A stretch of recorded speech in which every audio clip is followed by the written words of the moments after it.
Today, I want to talk to the parents and I want to talk about overlapping symptoms between childhood trauma and ADHD. So, recently, there's been an increase in misdiagnosing childhood trauma as ADHD. And the reason for this is because there's many overlapping symptoms. And I just want to give you those overlapping symptoms and then give you some symptoms of trauma so you know exactly what to look for if you're thinking about having your child assessed for ADHD. So the overlapping symptoms include difficulty concentrating in school, easily distracted, often don't seem to listen, they're disorganized, they're hyperactive, they're restless, and they have difficulty sleeping. Now, as you can see, these are symptoms, some of the main symptoms of ADHD, which is why if you're not careful and if you're not aware, it can be misdiagnosed. Childhood trauma, ADHD is really hard to tell apart. But the things that separate childhood trauma and ADHD could be this. If it's childhood trauma, your child might be experiencing a lot of fear or a lot of worry around whatever it is that they may have experienced. It could have been a bad car accident that really sent your child into this traumatic state.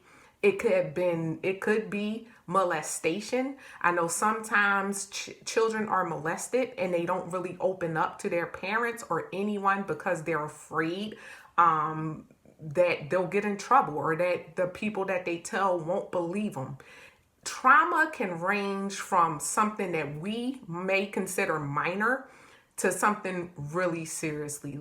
And let me give you an example. So something that we may consider minor is if they move. Like a lot of people move and most people take the transition well. But in some cases, children don't take moving very well and it may be traumatic to them and it may cause these symptoms to surface. Or it could be something really major, like I just mentioned, like molestation or seeing a loved one hurt or murdered, domestic violence. The list really goes on and on. But the difference, like I said before, with childhood trauma and ADHD, if it's childhood trauma, they're experiencing fear, they're experiencing worry, they may be helpless, they could be aloof, meaning like they're just not showing any type of emotion or anything. They're really disconnected from the things that are going on in their life. They could be easily agitated, they could be easily angered, and they could demonstrate some somatic symptoms. In other words, they could constantly be complaining of headaches, stomach aches, constantly tired, and things of that sort. So parents, I want you to think about all of these things. And as I always say, just always have open conversations with your kids so you can really know what's going on in their lives.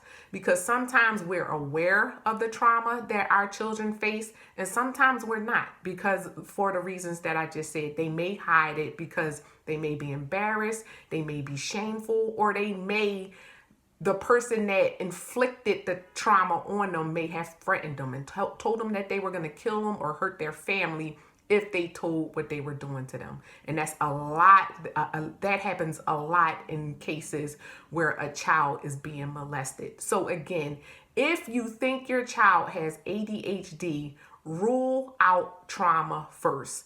Make sure that there's nothing traumatic that has went on in your child's life or that's going on at this moment. And if you're having your child assessed for ADHD, make sure you share whatever traumatic experiences that your child has suffered in their life so your psychologist or your doctor can make an informed decision and it won't be misdiagnosed. Because with the misdiagnosis, there's a difference in treatment plans. And you wouldn't want to have your child treated for something that they don't have, especially in terms of medicine. You don't want your child to be on medicine and they don't really need it. So that's all I wanted to say. I wanted to give you those overlapping symptoms between childhood trauma and ADHD, and then give you some differentiation between the two. So if they're suffering from trauma, exactly what to look for, so you can give that to your doctor or the psychologist when they're assessing your child. Again, that's it. I thank you for watching.